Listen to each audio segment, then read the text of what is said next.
बच्चों, मेरी कक्षा में आप सभी का स्वागत है और ये है कक्षा 4 हिंदी पाठ 4 प्रकृति की सुषमा, जिसका हमने पाठ या कविता अपने पिछले वीडियो में पढ़ ली थी और इस वीडियो में हम इसका अभ्यास कार्य करेंगे।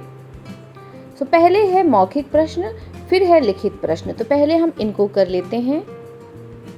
मौखिक प्रश्नों में सबसे पहले यानी कि क प्रश्न है, अंधियारा कैसे दूर होता है?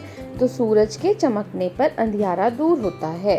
प्रश्न ख है, नीले पीले तारे किस प्रकार चमकते हैं?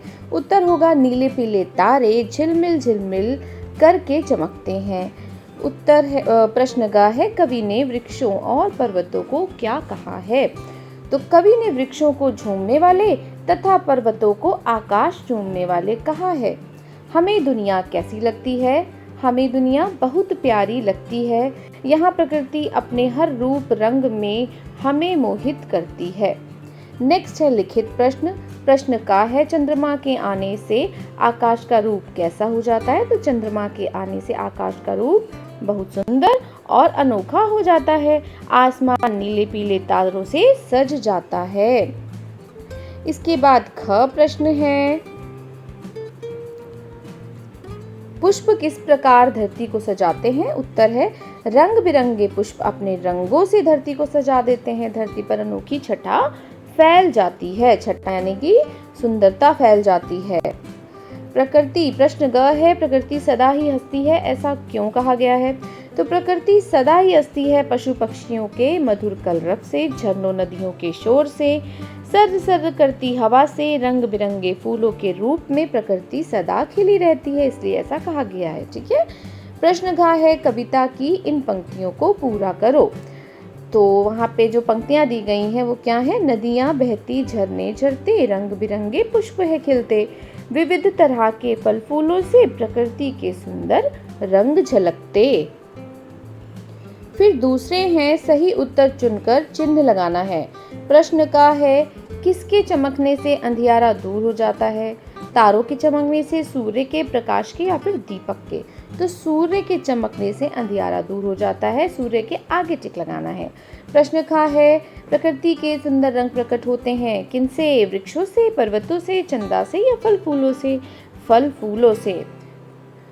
ग है, इस कविता के लिए सबसे सही शीर्षक है। कौन सा सही शीर्षक होगा? इंद्रधनुषी रंग, प्यारी दुनिया, प्रकृति, या चांद और तारे? तो इसका क्या हो सकता है? प्रकृति इसका सही उत्तर होगा। तो प्रकृति के आगे टिक लगा देंगे। अगला है, इन शब्दों के लिए कविता में से ही दूसरा उपयुक्त शब्द ढूंढ कर लिखना है। ठीक है। तो अंधकार का क्या होगा? अंधकार का अंधेरा, सरिताएं का नदियाँ, सुमन का पुष्प, पेड़ का वृक्ष, कुदरत का क्या होगा? प्रकृति, या फिर हम वो भी कह सकते हैं विधि। हमेशा का होगा सदा, अंबर का होगा आकाश। अगला है, किसी काम का करना या होना क्रिया कहलाता है। ठीक है। क्रिया क्या होती है? जो काम हो रहा होता है उसे क्रिया कहते हैं। चलना, आना, हंसना, ये सारी क्या हैं? ये सारी ही क्रियाएं हैं। तो सही क्रिया लिखकर वाक्य पूरे करने हैं। प्रकृति के सुंदर रंग झलकते हैं, बगीचे में रंग बिरंगे फूल खिलते हैं, पक्षी आकाश में चहचहाते हैं, बतख पानी में तैरती है। अगला अगर हम देखें तो है, कविता में आए अनुस्वार और अनुनासिक शब्द चुनकर लिखने हैं। तो पहले अनुस्वार, अनुस्वार मतलब जिसमें सिर्फ बिंदी लगी होती है उसे अनुस्वार कहा जाता है। तो हमें अनुस्वार वाले शब्द लिखने हैं 3। रंग पहले से लिखा हुआ है और हम यहाँ लिख देंगे चंदा, बिंदी, सुंदर और बिरंगे। अगला क्या है? अगले में हमें अनुस्वार वाले शब्द लिखने हैं। अनुस्वार वाले शब्द कौन से? अनुनासिक वाले शब्द लिखने हैं। अनुनासिक क्या होता है? जिसमें चंद्र बिंदी दोनों ही लगती है। तो ऐसे 3 शब्द कौन से हैं जो इस कविता में आए हैं? ऊंचे पहले से लिखा हुआ है, हम लिख सकते हैं अंधियारा,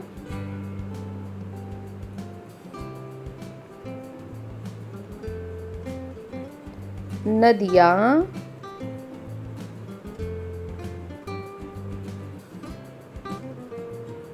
और गूंज।